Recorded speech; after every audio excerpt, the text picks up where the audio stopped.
There are a lot of fun ways to be involved in our sport, and you can make a career of it too. And that's exactly what we talk about with Jay Chapman from Goodyear Racing. Plus, we talk about tires. Let's throw the green flag on this episode.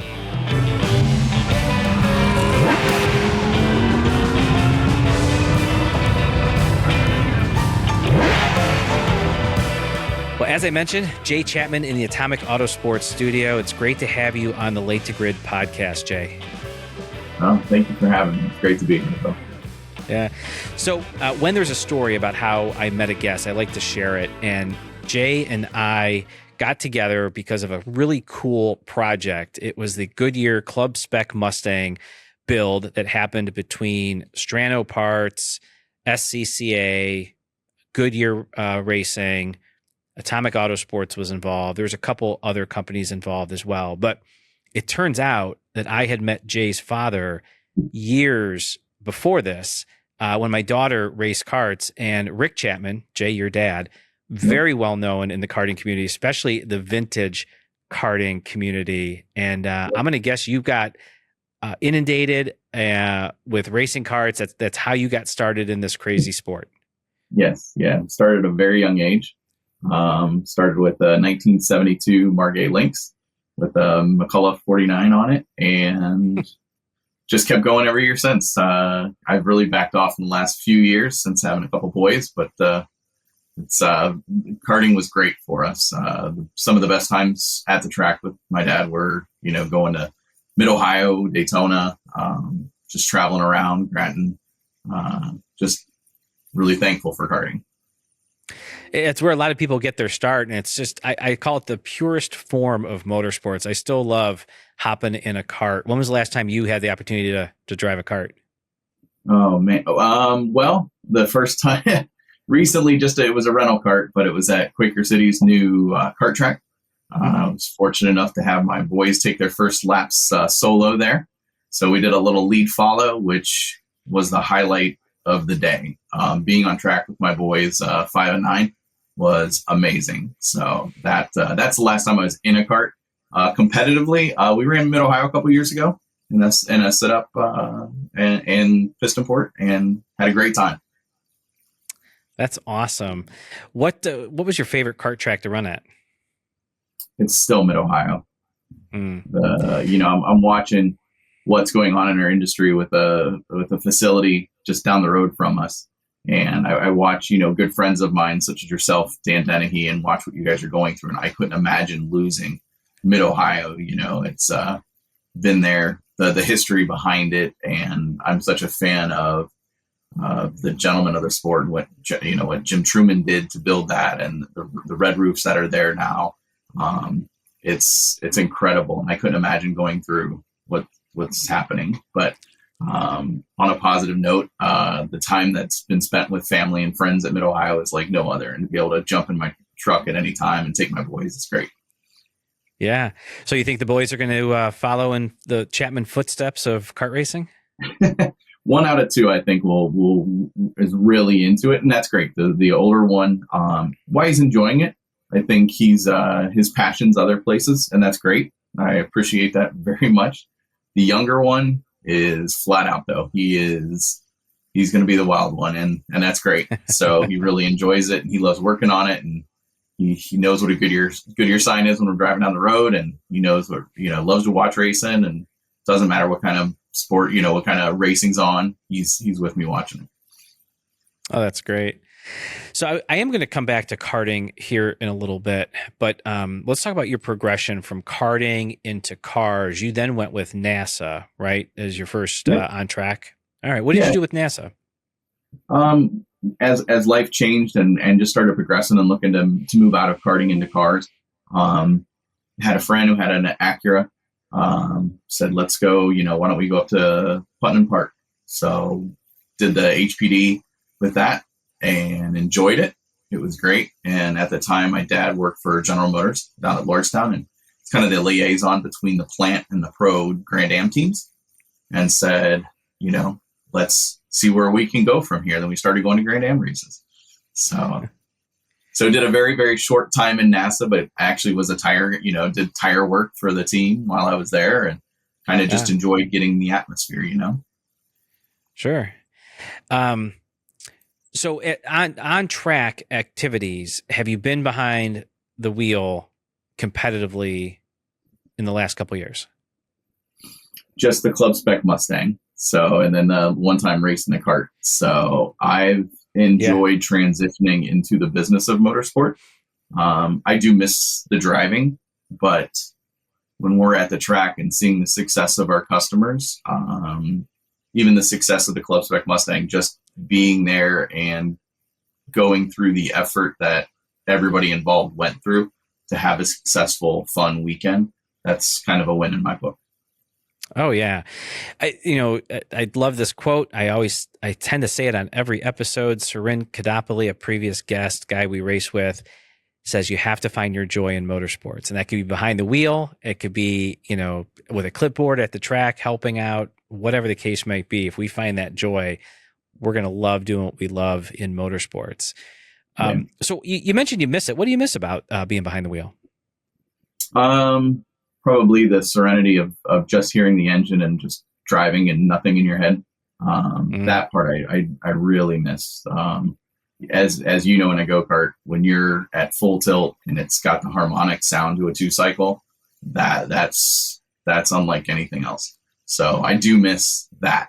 I miss that competitiveness, the end of the race and being tired, and whether it was a great day or a bad day, it was still a good day.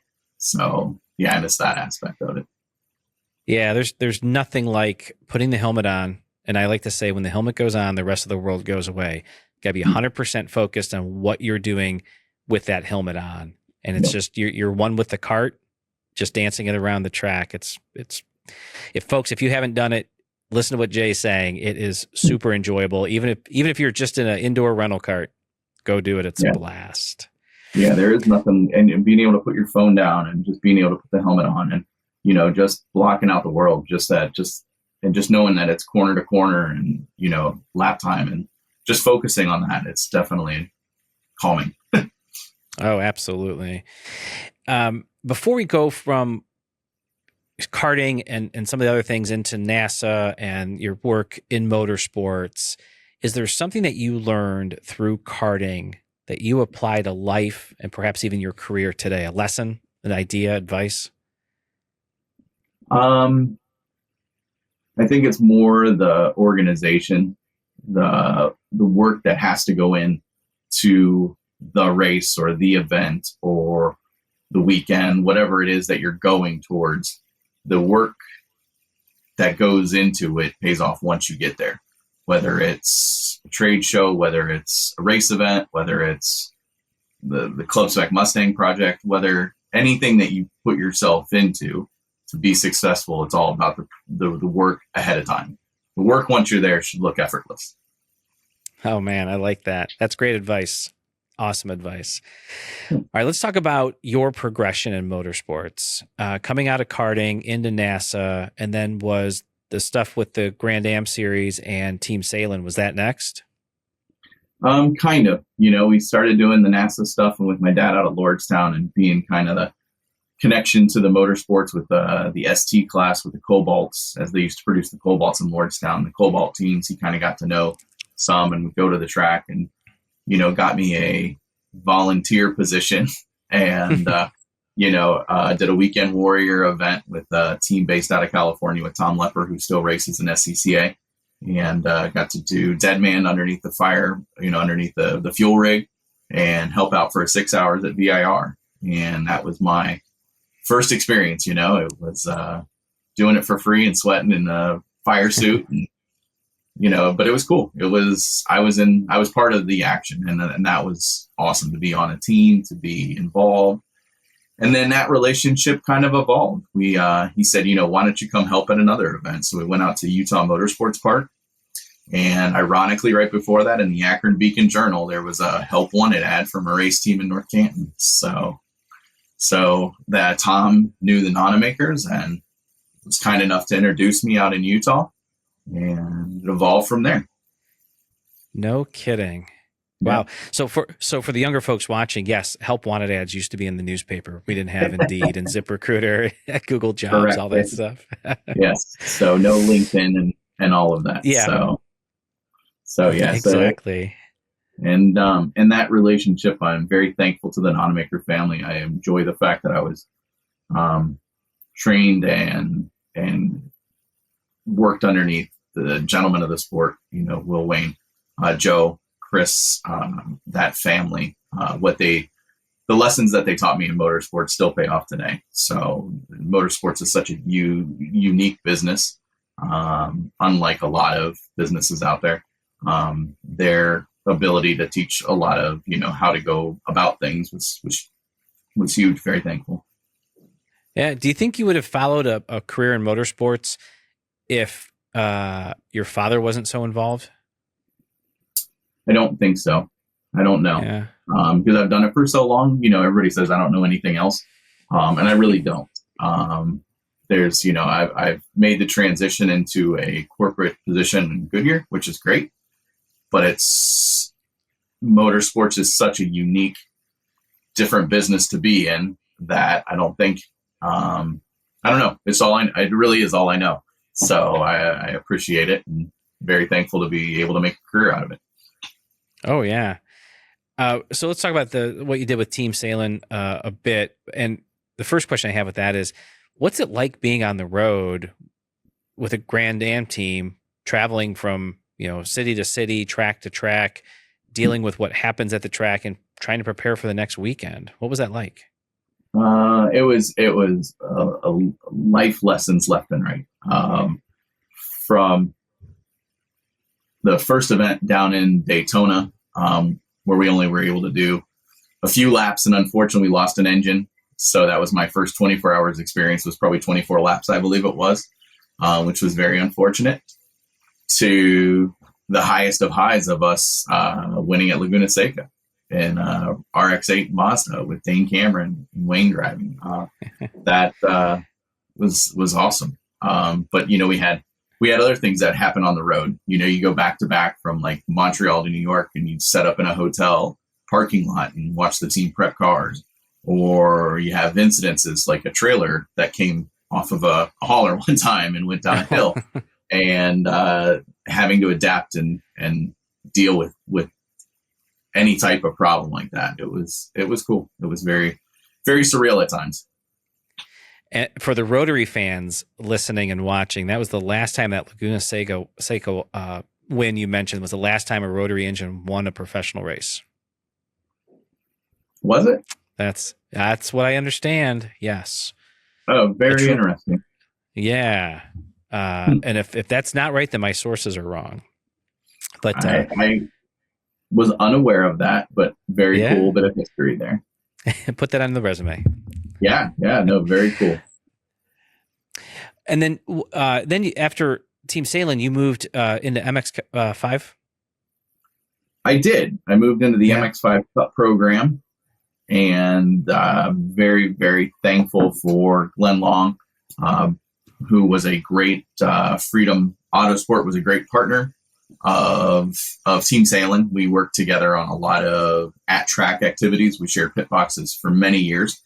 And that relationship as Grand Am and IMSA came together and things changed, I was able to transition my career into going down to the MX5 Cup program at its inception, being one of the first 4 brought in for that project, and make the move to North Carolina, move long road racing from Raleigh, North Carolina into Statesville, North Carolina. Picking up an old NASCAR shop from Travis Carter, where the original Jimmy Spencer Smoke and Joe's team was based out of, which was a historic effort in itself to see some of the history there, and watch that program to where it is now and the success that it's had over the years. That is, oh wow, the stories probably from that area of the country and that move. How did the opportunity come together with MX5 Cup? Glenn and I were sitting in tech, and we had the Porsche Caymans at the time, and he was with the MX5 Cup program, and we were both sitting in tech. I forget where we were. I believe it was Sebring, I think. But we were both sitting in tech, and things had just changed a lot inside of Team Salem. I mean, IMSA and Grand Am's merger has changed the the landscape of motorsports, and some teams didn't became much more manufacturer based and just overall the change. And just the opportunity presented itself. He let me know, hey, there's something coming up. You want to talk about it? So we chatted about it, and it just was good timing for both of us. That's one thing that seems to weave itself into my conversations with folks on the podcast is networking, talking to people, building relationships. And at the time, you don't think you're networking, but you're developing a relationship with someone that, could potentially open doors. And that's exactly what happened here. Wow, to be one of the first 4 of part of that program, and look where it is today. Why do you think that series is so popular? The team, the guys that put the effort into the car, I was doing more of the logistics and moving companies and doing some help with the development, but really there was 2 gentlemen that were very, very, very invested in that really put the effort in and really knew how to build a race car. And those 2 built a real proper race car from a great platform that Mazda presented. The effort then that went behind the parts department and logistics of moving, how to move vehicles and get vehicles in, and the quality control and everything like that. It wasn't easy every day, but there was a lot of effort and a lot of hard choices and decisions made that produced a great car, a great platform for racing. The Long family still are involved in motorsports, which is great. The programs now with Fliss Performance down in Daytona area, the parts gentleman Andreas has still been there since its inception, and they're still producing great products and putting on great races. Wow. And then was it after MX5 Cup that you moved to Goodyear? Was there anything in between? There's a brief stay with Anderson Promotions with the who was the sanctioning body over Indy Lights and Road to Indy and MX5 Cup. So got a little bit of the sanctioning body side of it. Did so learn how that operation went. But then the opportunity presented itself to come back to Akron, and that was hard to pass up. Yeah. Where was Anderson Promotions? Where were they located? They're based out of Florida, but with it being sanctioning body, everything it was, way before COVID, but to be remote and to do what we were doing was, was how everything went once COVID hit, and it was normal business. At the time, I had a garage at GoPro Motorplex, and I would do meetings from there all the time, and just kind of worked out, and did a little stint of helping GoPro Motorplex with some karts and did some karting there, and had a garage and just kind of did what I could to make things meet. And just kind of led into doing the fly-in for Anderson. And then that just led into the opening with Goodyear. Oh my gosh. That's cool. I didn't realize that you had a garage at GoPro, which is now Trackhouse, right? Trackhouse. Yep. Yeah. Yeah. Friend through Grand Am, through Long Road Racing, through Freedom Autosport. He was a driver. His life was changing.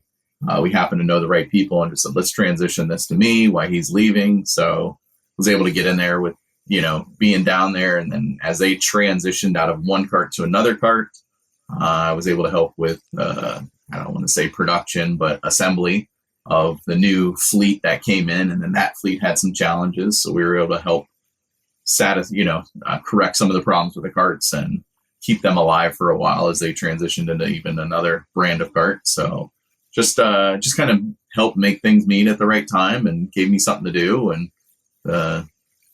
so that then, that kind of led into the availability to go to the track with Anderson Promotions. And I was with the MX5 Cup program, and actually was at the time, it was great because I was working with BF Goodrich at the time with their tire, and still friends with their sales manager that has since retired. But, it's cool that I saw that side of the industry before I even came to Goodyear. Oh yeah. Wow. We could really go down some rabbit holes with Indy Lights, now Next, and all that kind of stuff. But let's talk about, I guess, how we met, and then get that a little bit, how we met a little bit deeper, and then talk about Goodyear Racing and how you guys support grassroots racing. So I mentioned at the start of the show, you and I met through the CSM build. And so for folks that don't know, SCCA came out with a pretty standardized rule set. We're going to focus on the Mustang part of that, the CSM Club Spec Mustang. It can run in time trial or it can run in autocross solo events. And it's a really neat program. Like I said, standardized rule set, build sheet, and it just levels the playing field. And so, Jay, that's how you and I met. Yep. And we got the car ready. You took it to PRI. It's been all around the country. Well, it's been on the road doing different things. But for the listeners, I got to spend, and I said didn't have to. I got to spend a week with Jay and his team at Solo Nationals, Topeka, Lincoln, Nebraska. And yeah, it was great to hang out with you there, see the car in action. You had 4 drivers. We're going to talk about that in a minute. Mm-hmm. You were one of those drivers, but I got to tell you, we hadn't been close to the CSM community until that event, and we being Atomic Autosports. What a great group of people. I could see why you wanted to be part of this, but did you think it would grow into this where there's this just great community of drivers and people that are surrounding the solo part of CSM? To go back to the inception, I got the phone call from Dan Dennehy, and at the time Dave Ogburn worked for us as a test driver, and hey, there's this new class coming. You guys have a car. Is there any way we could build it? So went in and said, hey, can we build a car? And they're like, sure. And even before the sure, parts are arriving at my house. There was a list of things that ended up here. And then Dan said, hey, Atomic Autosports is going to donate their shop. We're going to do a 1-day build. No. And okay. So we got all the parts up there, and one day you guys did a full assembly to the very first Club Spec Mustang.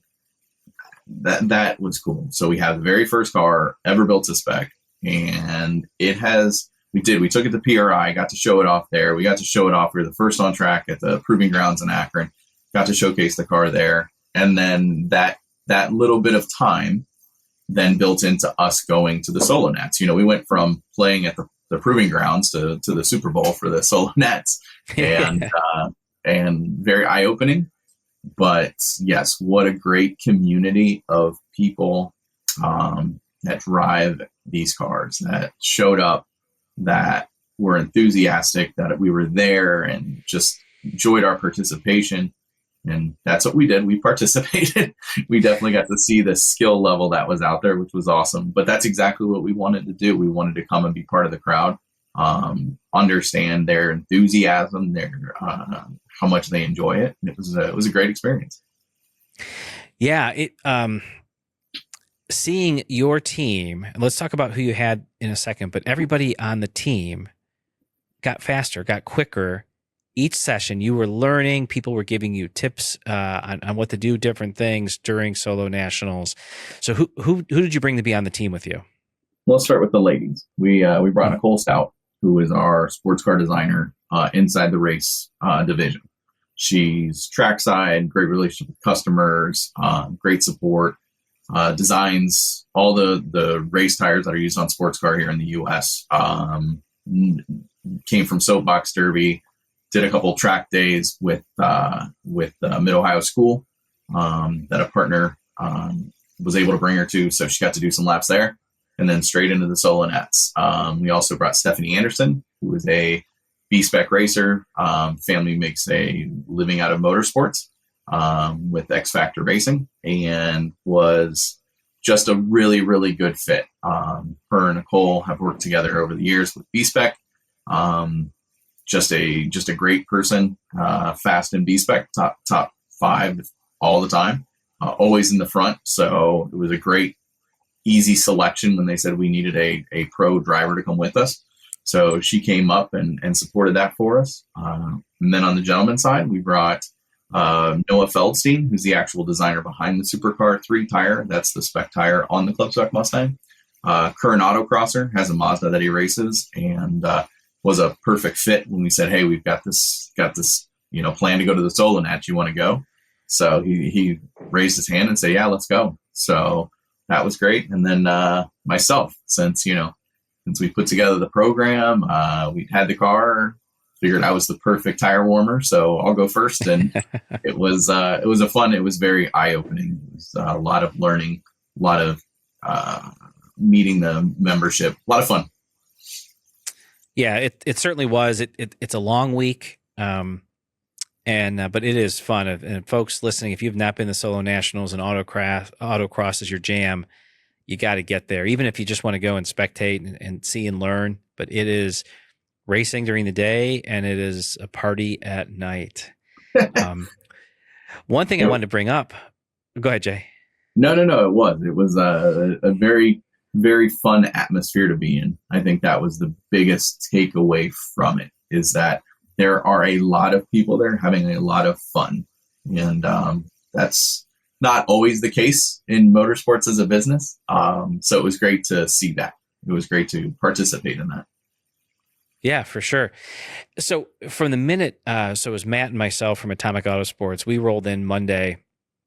And from the minute we rolled in to the point we rolled out, all people wanted to talk about was Goodyear. And thanking, people were, before you and your team arrived, people are coming over. They just assumed we were with Goodyear. Thank you. We were getting thank yous for the support. And I said, well, come back later and thank the real people. Thanks for getting involved with this. Thanks for promoting. Thanks for being here. It meant a lot to the competitors that Goodyear did this. Goodyear was not only just producing tires for the program, but then you guys were there in the trenches with them, so to speak, during Solo Nationals to learn and take back everything that you could. What was maybe one of the big things that was shared with you that you brought back to make things better for the program or the tire? The life cycle that the competitors utilize, really truly understanding how many runs they're getting on the tire, what the feel of the tire, what they're liking, what the attributes of the tire are that they like. Taking that back and understanding why it's such a good fit for the class, I think was the most important thing. But to hear the competitors come over and I hate to say brag about how many runs they're getting on these tires. And that was incredible. And that's something that we hear in B spec, that the amount of runs that they get on their spec tire and that the fall off is so minimal. And, to hear all those positive attributes of the tire, that was great to hear. And it's coming from the actual competitors, people we had never met, people we never raced against. And that part was great to hear. Yeah. One thing I want to compliment you on is during the week, you had a lot of people coming up to you outside of Club Spec Mustang, and people who were road racers, people who were autocrossers, people who wanted to talk about Goodyear tires. You were working the whole event. You were taking notes. You were having conversations with people. I know you were doing Zoom calls from there. A lot of people look at it and say, hey, man, wow, how cool you got to go and play with a Mustang for 4 days in the central part of the U.S. But you were hustling. You were trying to get as much info from people. You were talking. You were having conversations, trying to grow relationships. Does that sometimes take away from the enjoyment of a career that you're always on? It has its moments. There's times there's times you get a Sunday night 9:00 call from a competitor who's leaving a track that wants to talk right now because they've got 2 hours of windshield time ahead of them. So there's that. But again, it goes back to putting that helmet on, and even though it was brief by road racing standards, still that couple minutes that you got to put the helmet on to go out and do your lap and rethink the course, and that serenity of not having to worry about work was great. But yes, that's the role we have of going to the track. We did it differently than any other manufacturer did in tires at the Solo Nats. We brought your team, which was great. We brought branding on, the awning, the flags, and the setup. And, we did all that to encourage people to come over and talk to us about what they're doing, because we don't, this is their Super Bowl. We want to understand what they need from us and what we can do for them, and to make it worth going out and doing all this. Hayward, when we looked at and we called Hayward and said, hey, we want to go to the Solo Nats and walk, said, you got a car, you might as well bring it. So we did the work. We got it. We were able to make it happen. And it was definitely the way to go. It was super fun. We did that class picture with the entire group, and to watch them come together and the effort you guys helped parking cars and doing all that.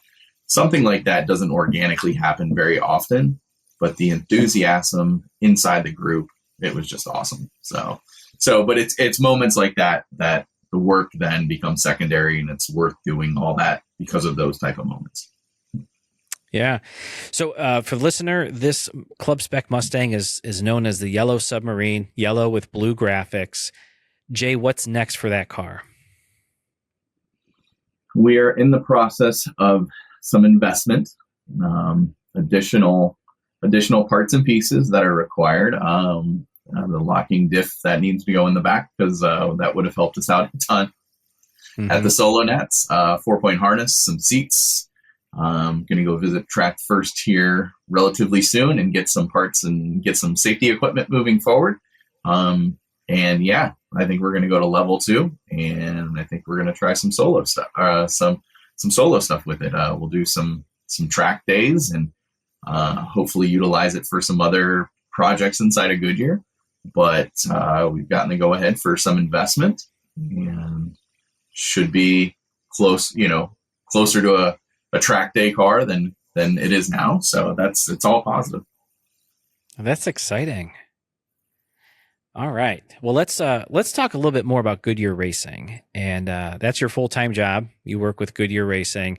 Some people are going to be drooling about what you're about to talk about, how you spend your time, the programs you work with, and all that other stuff. It really is a neat career you've built with this. But at the highest level, people are familiar with Goodyear, right? On the side of NASCAR tires, used to do IndyCar, a lot of big series. But what is your focus with Grassroots Racing and Goodyear Racing?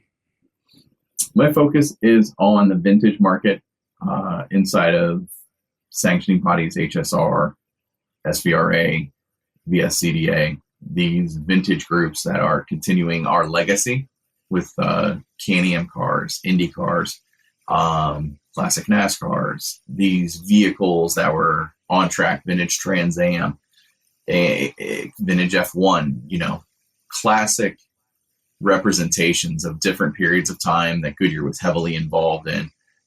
So we still produce a lot of tires for that market. Vintage F1 tires, blue streaks are still super popular with the late 70s vintage Trans Am group. GTO, GTU cars, GTD cars of period, Porsche 962s and such. So to go to the track and to be able to support those customers that have the rolling pieces of history is super exciting, super cool to get to see that, that style of cars that we would not get to see on track if it wasn't for these teams and these people keeping them alive. So that's a major portion of our grassroots effort. And then also SCCA, we've kind of focused over there with our open competition and wheel-to-wheel racing. B-Spec's been great. The community is awesome. We love the relationships that we build inside of that group, and the open competition stuff. It's you're either on top of the world or you're back to work trying to make something better. So, but again, it goes back to seeing the successes of our teams when we're successful. It's amazing. Yeah, let's talk about vintage racing for a moment. So when you are making these tires for these vintage cars, are they vintage looking tires with today's technology, or are they built just like they were back in the 50s, 60s, 70s?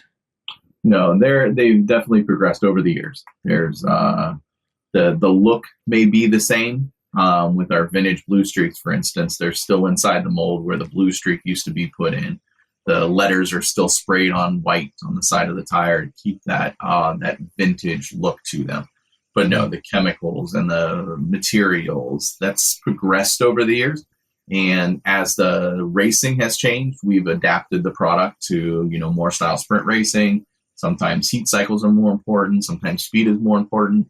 So it kind of just depends on the application. One major application that we're working on currently is our classic NASCAR tire that will go to Le Mans next year. That's to Classic Le Mans.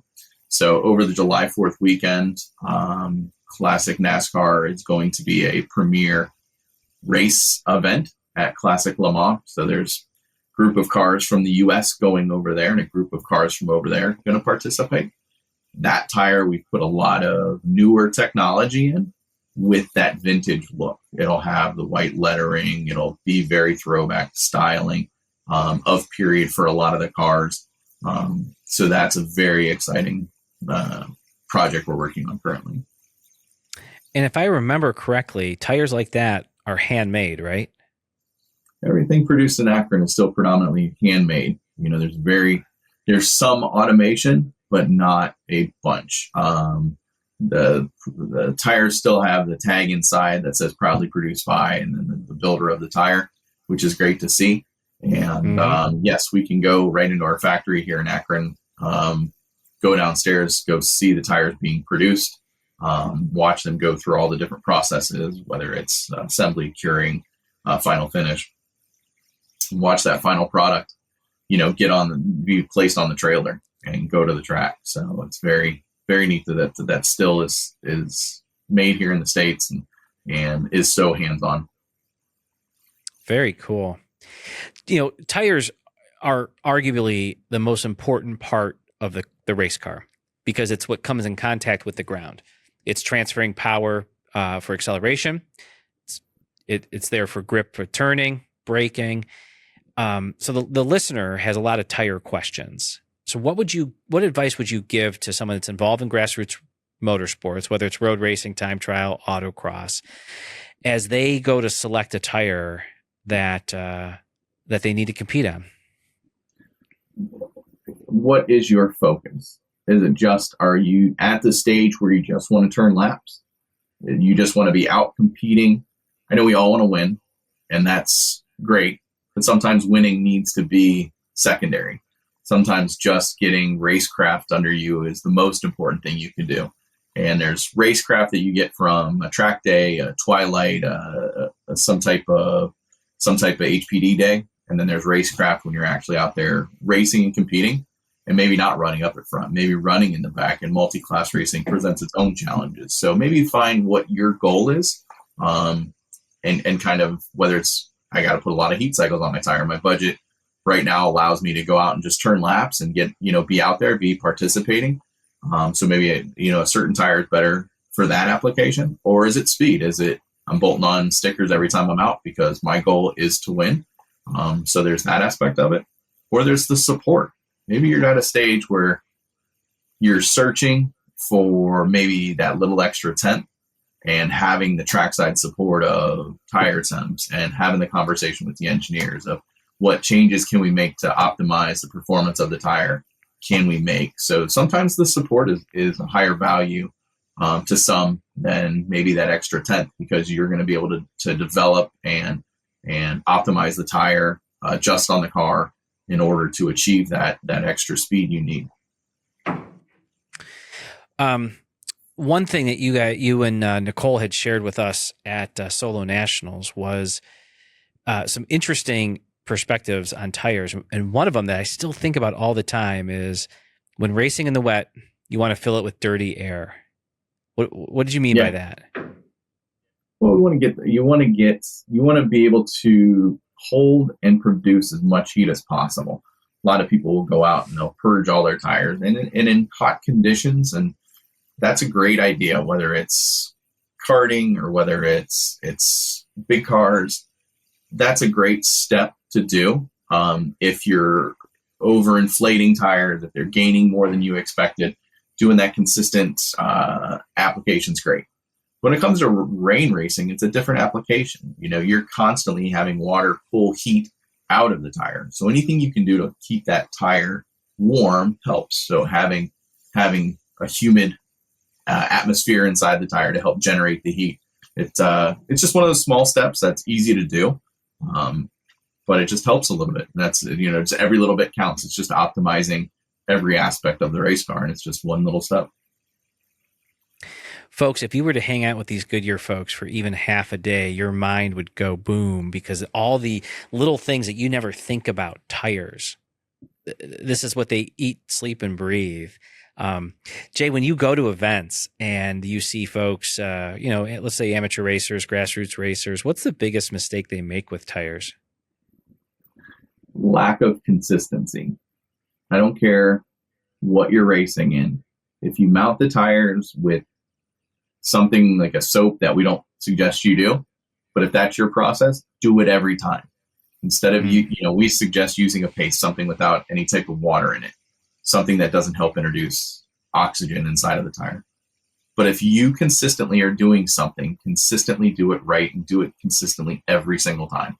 That consistency of just doing, you get to learn how much air pressure builds in the tire. You get to learn, by if they set in the sun all day, how much they're going to gain, things like that. Just consistency.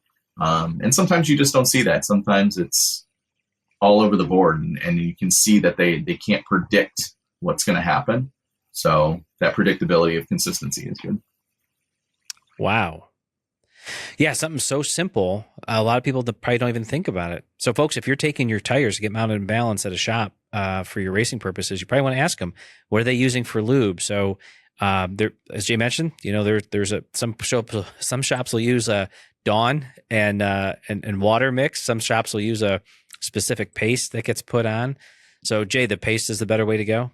Yeah, we're fortunate in Northeast Ohio to have Atomic Autosports, have Stupid Fast Racing, just as a couple local places that you can go take tires, have them mounted for your racing application, and having those companies there that know these little ins and outs is great. But yes, for the guy that's taking them to the local tire shop, that's maybe supporting them, maybe, hey, we'll mount all this stuff for you as part of a sponsorship program, making sure that they're doing it with the proper paste instead of Dawn liquid dish soap. Doing things like that will definitely be will give you a better result in the long run. Yeah, for sure. What's headed down the way in terms of tire technology? Any big things coming out? That we are constantly developing, constantly reevaluating our tire lineup. 2 years ago, we had a fantastic runoffs. We had success that we hadn't seen in many years. This past runoffs wasn't near as successful. Different things happened on track that just didn't fall our way in a couple classes.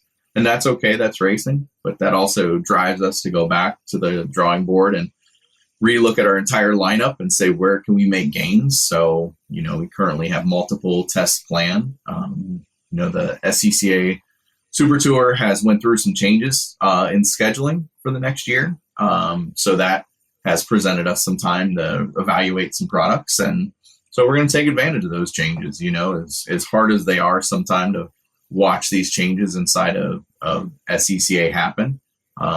It's part of the business, and you just look at what opportunities you have and adjust. So that's what we're doing, and just reevaluating some products right now. Got it. Is there anything we didn't talk about that you wanted to? The classic Le Mans, classic NASCAR going to Le Mans, that's the big takeaway. We're super proud of that project.